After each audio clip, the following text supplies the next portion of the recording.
انا اقول لك يا صديقي اللي ايمن الشريعي حاطط تارجت معين للثلاث لعيبه اللي النادي الاهلي عايز ياخدهم منهم، اللي هم مين؟ علي محمود، حامد عبد الله، واقطاع عبد الله. طب ايه التارجت دوت؟ حاطط لكل لاعب 50 مليون جنيه، يعني مليون دولار باجمالي 150 مليون جنيه.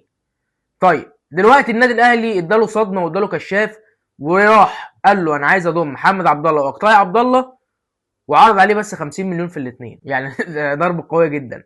فطبعا دلوقتي كابتن ايمن الشريعي بيفكر في العرض دوت، واكيد هو مش هيوافق بالعرض دوت، لان هو كان حاطط سيناريو في دماغه 150 مليون في الثلاث لعيبه دول. دلوقتي احنا بنعرض 50 مليون بس على اثنين لعيبه منهم، فبالنسبه لي هتبقى صعبه. بس اتمنى طبعا حمد عبد الله واقطاع عبد الله، الاثنين لعيبه جامدين جدا، واتمنى اللي هم يجوا النادي الاهلي، واتمنى اللي هم يوصلوا لحل وسط في التارجت اللي حطه ايمن الشريعي او الرقم اللي حطه النادي الاهلي. وسلام.